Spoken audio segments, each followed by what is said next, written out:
Assalamualaikum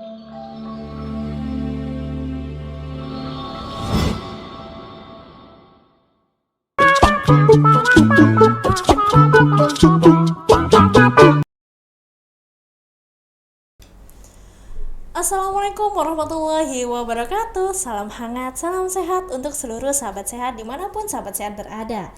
Senang sekali hari ini Farida kembali menyapa sahabat sehat, tentunya di Pokariko, podcast Rumah Sakit Siti Khadijah. Yang tentunya hanya di Pokariko, sahabat sehat akan mendapatkan informasi seputar kesehatan yang bermanfaat buat kamu. Pada kesempatan yang sangat luar biasa hari ini, tentunya Farida tidak sendiri, melainkan dengan pembicara yang sangat luar biasa, yaitu Dr. Muhammad Subhan, spesialis paru. Untuk itu mari kita bersama menyapa Dr. Subhan. Assalamualaikum dokter. Waalaikumsalam. Gimana nih dok, kabarnya dok? Alhamdulillah, luar biasa. Hari ini benar-benar bahagia dan sehat menyapa sahabat sehat pada siang hari ini. Alhamdulillah. Oke, hari ini kita akan ngobrol soal TBC dokter. Saya yakin sahabat sehat yang ada di rumah pasti pernah mendengar atau ada juga yang mungkin pernah mengalami juga nih dok TBC. TBC itu sebenarnya apa sih dok? Oke, jadi TBC setelah kasus COVID mulai mereda, walaupun saat ini sedikit naik sedikit, kasus TB-nya bermunculan, dan akhir-akhir ini memang banyak saya temui tidak hanya di rawat jalan tapi juga di rawat inap juga meningkat. Jadi mungkin sahabat sehat juga merasa saya kok kurang sehat, kok batuk, ya memang itu bagian dari kondisi musim saat ini ya. Namun ketika kita merasakan batuk itu lebih dari 2 minggu, kita harus mulai mewaspadainya, karena TBC terutama di paru itu memang salah satu gejalanya adalah batuk lebih dari 2 minggu, merasakan demam, bahkan berkeringat di malam hari walaupun tanpa aktivitas, dan memicu juga nafsu makan turun sehingga berat badan turun. Kenapa kok bisa begitu dok? Ya karena penyakit TBC paru ini penyakit menular yang diakibatkan oleh mikroorganisme yang namanya Mycobacterium tuberculosis. Mungkin itu ilmu sedikit dari saya untuk sahabat sehat sehingga lebih aware dan waspada tentang kesehatan.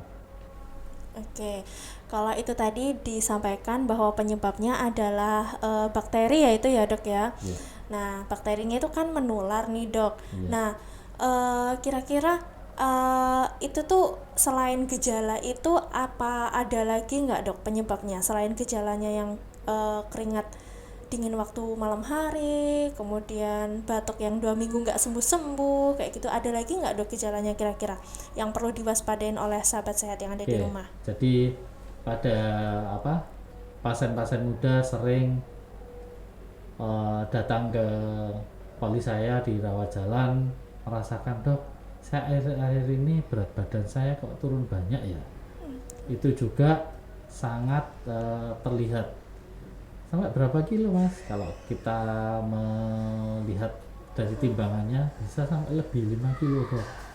Jadi awalnya saya itu 60, sekarang kok tiba-tiba jadi 52. Ditambahi dengan, karena memang dengan adanya penyakit ini Mycobacterium tuberculosis ini salah satunya menyebabkan nafsu makan kita turun, maka pasti berat badan turun itu terlihat pada pasien-pasien TBC paru. Itu kenapa hubungannya dengan imunologinya dari kuman Mycobacterium tuberculosis itu berpengaruh terhadap nafsu makan turun sehingga berat badan turun, apalagi ditambahi dengan sering terjadi demam saya dok akhir-akhir ini, terutama 2 minggu ini. Bahkan kalau malam itu saya enggak diam saja, ini kok gobios ya dok ya. Nah itu juga salah satu tanda-tanda yang perlu kita waspadai. Artinya dari situ kita juga mulai aware, oh berarti saya ada sesuatu, ada gejala batuknya juga dok ini. Walaupun toh dahaknya memang susah, tapi kalau dikeluarkan kalau pagi itu ya banyak dok. Nah, itu juga sangat penting. Oke, jadi dari situ kita bisa nanti memeriksakan dahaknya, bisa foto rongsen, itu bisa kita follow up dan kita tindak lanjuti. Untuk menegakkan Ya, diagnosa gitu ya untuk dok ya. pemeriksaan penegakan diagnosa dari TBC paru. Oke, karena kan kalau misalkan berat badan turun itu biasanya cewek-cewek malah seneng dok. Nah, kalau memang itu pada cewek-cewek seneng dok, tapi kalau tiba-tiba ada gobios ini tanpa ada Itu harus sebabnya, itu yang perlu, diwaspadai ya, Dok. perlu diwaspadai. Apalagi memang pada usia muda. Itu sering salah satunya penyebabnya adalah itu. Nah, itu tadi terkait usia nih dok. Jadi sebenarnya siapa aja sih dok yang bisa terkena penyakit TBC ini dok? Ya, jadi penyakit TBC ini yang paling sering memang untuk saat ini, apalagi saat ini gaya hidup juga sangat berpengaruh. Betul. Sehingga ada penyakit-penyakit faktor risiko yang sangat berpengaruh terhadap dari penyakit TBC ini. Salah satunya yang paling banyak, walaupun di usia muda saat ini juga sering kita temui, usia 28 kok sudah kena diabetes, itu juga ada. Betul. Diabetes mellitus itu menjadi faktor risiko dari TBC. Yang lainnya apa? Seperti diketahui pada kasus-kasus sekarang kita ngomongnya muda-mudi ya, Betul. kayaknya beberapa kasus merokok itu juga berpengaruh, alkohol juga berpengaruh, itu sangat menjadi resiko lebih mudah terkena TBC. Selain apa? Penyakit-penyakit imun yang lainnya. Salah satu yang paling banyak saat ini disadari atau tidak pada muda-mudi adalah meningkatnya kasus HIV/AIDS. Oh, HIV. Nah, itu yang sangat berbahaya karena bagaimanapun juga ini tidak lepas dari gaya hidup. Gaya hidup apa saja dok? Bisa karena narkoba, bisa karena seks bebas, itu yang memang jelas-jelas, apalagi seks bebas yang memang agama sudah mengaturnya, kenapa harus dilanggar. Itu salah satunya yang paling banyak faktor resiko yang sering saya jumpai pada penyakit tuberkulosis Pak. Oke, berarti TBC ini tidak melihat usia ya dok ya, tidak melihat jenis kelamin juga, tapi lebih ke gaya hidup gitu ya Gaya dok. hidup juga sangat berpengaruh, usia karena memang kayak diabetes gitu. Oke. Itu memang saat ini memang sudah mulai tidak hanya Tidak usia degeneratif ya, Dok ya, sudah tapi juga beberapa usia kasus produktif. usia produktif juga ternyata kena. Betul. Itu juga sering. Kenapa? Ya memang secara genetik dari kedua orang tua juga ada, ditambah gaya hidup kita yang paling terkenal mungkin kalau COVID ini, karena nggak bisa kemana-mana dok, akhirnya saya ikut kaum rebahan dok, jadi rebahan saja, mager nggak mau kemana-mana. Yang penting ya sudahlah, saya megang HP, nanti kan makanan akan datang sendiri lah ya, Betul. megang aplikasi soalnya, mungkin itu. Oke. Nah, dok kalau misalkan ada nih dok orang yang dianya sakit nih dok, batuk 2 minggu gitu, tapi ternyata dia bisa sembuh sendiri nih dok, berarti itu perlu pemeriksaan lagi atau enggak dok? Oke, jadi secara teori, secara definisi, ketika kita batuk lebih dari 2 minggu itu sudah termasuk kriteria terduga TB. Jadi harus kita tegakkan, minimal cek sekutum untuk melihat, atau rongsen itu juga penting. Dari situ nanti akan ketahuan, oh rongsen saya gambarannya kok ke arah TBC ya. Nah, itu juga harus mewaspadai. Apalagi oh iya dok, 2 minggu saya ya, setelah 2 minggu sudah sembuh sih, tapi berat badan saya ini kok jadinya turun ya dok ya. Lah kalau ketika sudah ada berat badan turun itu kita benar-benar harus mewaspadai, kita harus segera apa ini penyebabnya, karena bagaimanapun juga data yang terakhir Indonesia termasuk runner up dari TB seluruh dunia, itu yang sangat luar biasa dan bukan prestasi saya pikir, tapi bagaimanapun juga kita semua ya, karena ini tanggung jawab sesuai dengan program pemerintah eradikasi TB tahun 2030, itu menjadi tanggung jawab kita semua. Jadi kalau sudah kayak gini kita harus mewaspadai, kita harus segera memeriksakan diri, benar nggak kita kena TBC. Oh ternyata tidak, ya alhamdulillah, berarti karena penyebab lainnya, tapi paling tidak TBC sudah kita singkirkan terlebih dahulu. Mungkin itu. Oke, kalau ternyata sudah didiagnosa memang hasilnya TBC nih dok, harus seperti apa nih sahabat sehat yang ada di rumah? Oke, jadi sahabat sehat, ketika dok, saya kok didiagnosa TBC sih dok, ini tidak salah tak dok? Nah, pasti dokter yang pertama melihat gejalanya ada, batuknya sudah lebih dari 2 minggu, sering demam, ada keringat malam, gobios tanpa aktivitas, berat badan yang semula katakanlah 60, nah kok sekarang jadi 52, berat badan turun, hasil seputumnya ternyata sudah dicek dari, saya sudah berobat kemana dok, dan ini sudah dicek hasilnya kok ternyata ditemukan kuman TBC. Lah itu kan sudah dua hal yang sangat penting, sudah gejala ada, hasil seputum ada, ternyata ditambah iya dong saya rongsennya ternyata kok bacaannya TBC. Ya sudah, kenapa harus menunggu 1 bulan 2 bulan, segera diobati.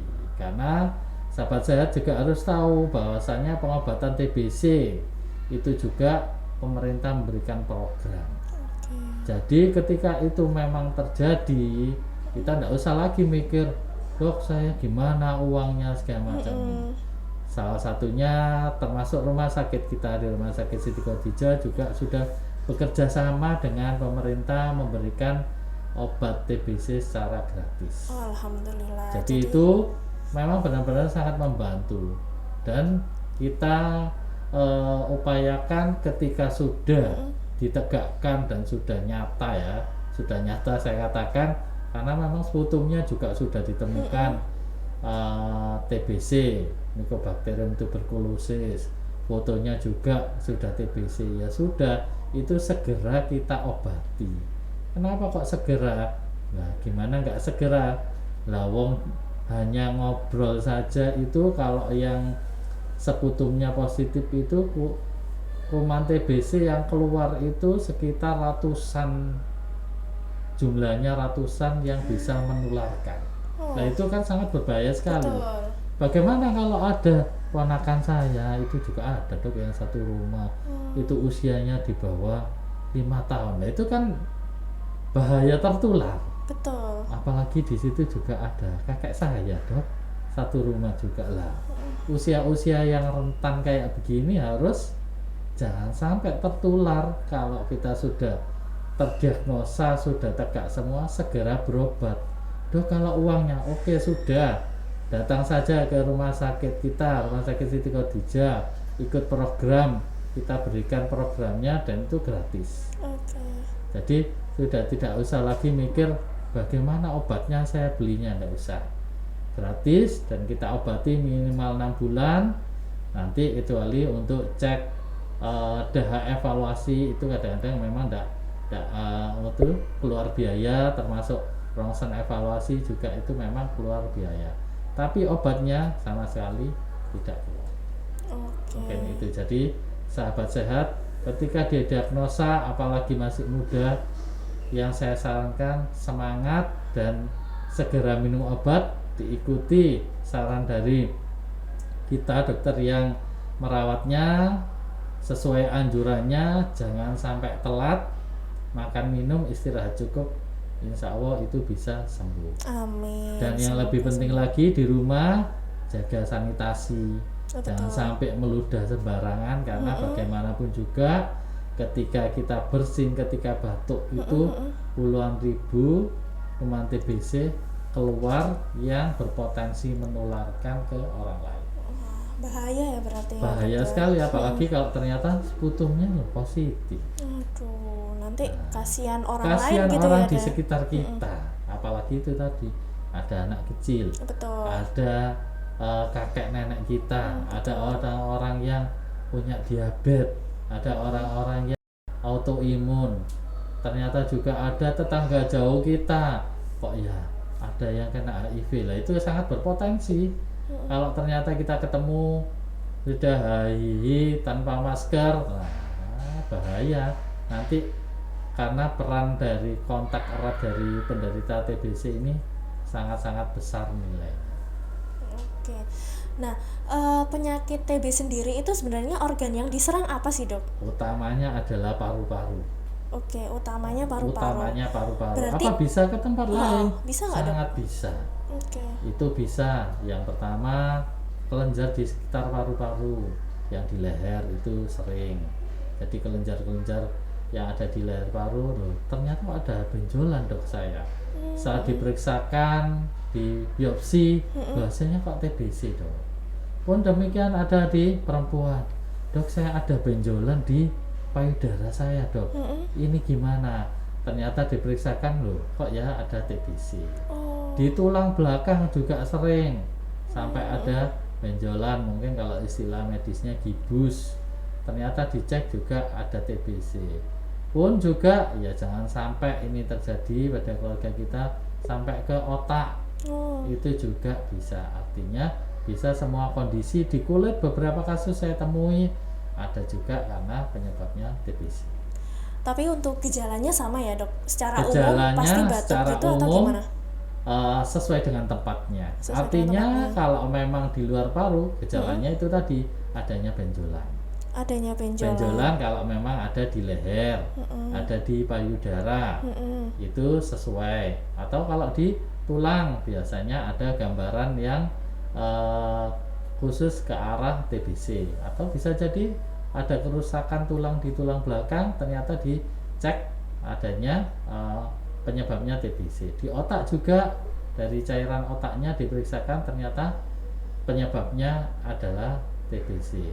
Secara garis besar kalau di luar yang kelihatan adalah adanya demam. Oke. Demam ada, terus keringat malam, penurunan berat badan. Oke. Ini yang jadi tanda khas di luar paru. Di luar paru. Nah, Tapi jadi- umum banget ya, Dok ya. Kalau Ya, demam itu kan jadi umum ya, Dok. Makanya berarti kalau sudah demam, terus kayak gitu loh, kok ada benjolan, kita harus waspada. Harus waspada. Harus waspada dan perlu kita tegakkan. Betul. Perlu dibiopsi sehingga lebih nyata. Kalau biopsi hasilnya yaitu yang terlihat adalah tuberkulosis, ya sudah, penyebabnya adalah TBC. Benjolan di payudara juga demikian loh, penyebabnya tuberkulosis setelah biopsi. Oke. Gitu. Tapi kalau misalkan di paru-paru TBC-nya itu kan menular, Dok. Kalau Iya. misalkan yang TBC di tempat lain, di tulang, di tempat kelenjar, lain karena memang tetap masuknya adalah dari paru-paru, kita cek dulu dahaknya. Tapi dengan begitu kuman TBC itu aktif sebenarnya. Walaupun untuk pemeriksaan dahaknya memang kebanyakan kalau yang di luar paru adalah negatif. Tapi tetap preventif untuk pencegahan itu tetap kita sarankan pakai masker. Oke. Kalau pakai masker itu pencegahan secara umum ya, Dok. Pencegahan secara umum. Oke. Jadi paling tidak ketika kita ngobrol kayak gini, itu kalau memang yang terdiagnosa sudah tegak TBC-nya, itu tidak bakal menyebarkan Mycobacterium TBC ke udara sehingga berpotensi menularkan ke orang-orang di sekitar kita. Oke, itu kan untuk yang sudah sudah positif TBC nih, Ya, Dok, bisa pakai masker. Nah, untuk teman-teman sahabat sehat yang ada di rumah yang belum sakit TBC nih, Dok. Ya, jangan Nah, itu sampai ya. iya jangan sampai. Jadi Nah, itu dengan pencegahannya adanya gimana, ini, Dok? pencegahan tetap gaya hidup sangat penting. Gaya hidup ya, Dok. Nah, makan teratur, istirahat cukup, olahraga. Olahraga artinya sesuai dengan yang kita bisa. Artinya ini dok, saya ini adanya sepeda, monggo olahraga pakai sepeda. Saya ini bisanya jalan pagi dok, monggo. Saya ini bisanya lari, monggo. Semuanya dimulai dari ya seminggu sekali, atau semuanya saya mulai dok, saya kuatnya ya ini biasanya males dok, saya kuatnya cuma setengah jam. Monggo, semuanya harus dimulai, karena kebiasaan itu akan menjadikan kita terbiasa, sehingga dengan terbiasa nanti daya tahan tubuh kita menjadi bagus.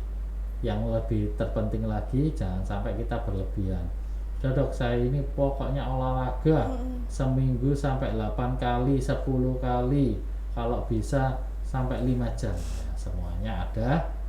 Tubuh kita juga harus menyesuaikan, harus minimal 3 kali seminggu, itu bagus. Tapi lah kok awal ya tidak mungkin langsung 3 kali seminggu, semuanya tetap harus dimulai. Oke, siap.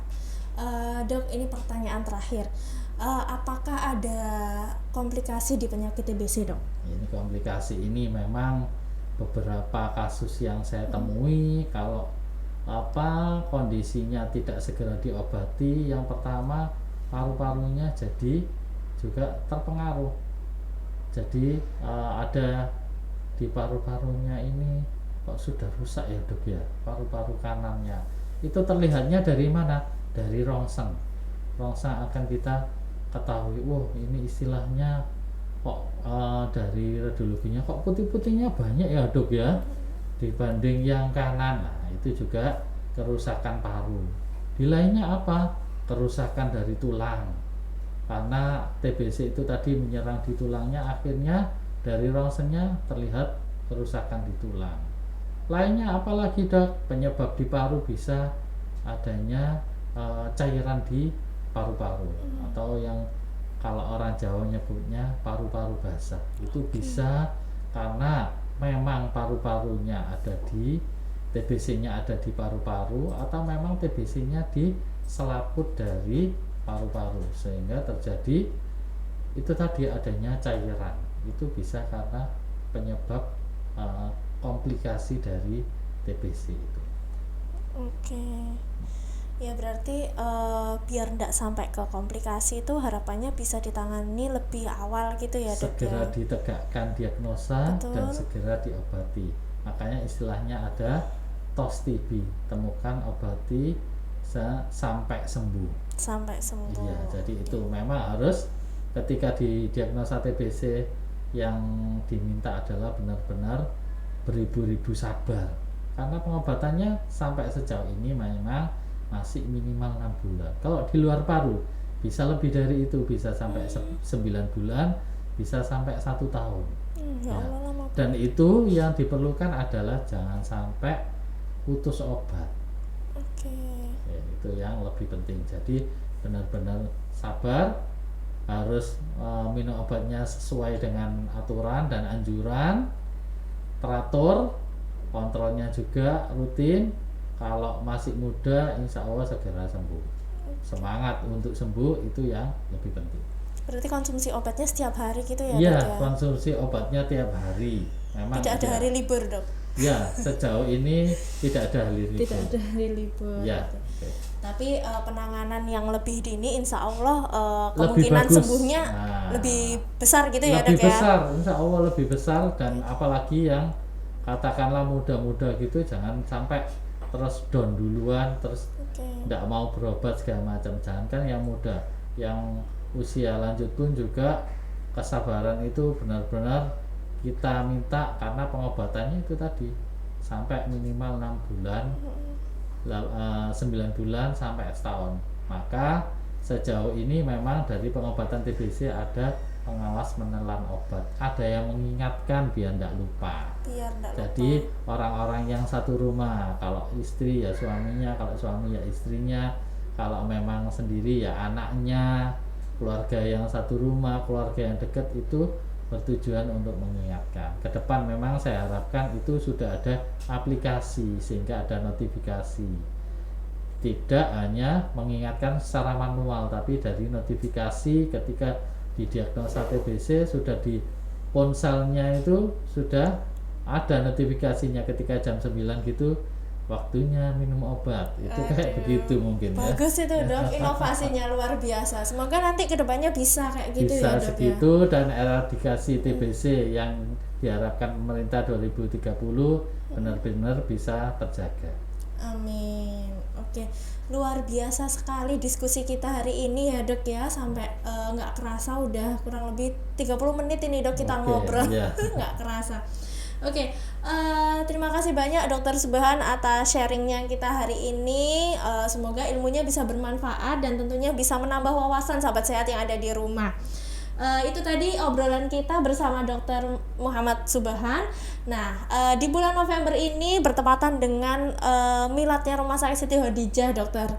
Nah, mungkin ada 1-2 kata ucapan yang bisa disampaikan ke rumah sakit, doanya mungkin dok untuk rumah sakit kita tercinta. Monggo Oke, dokter. ya.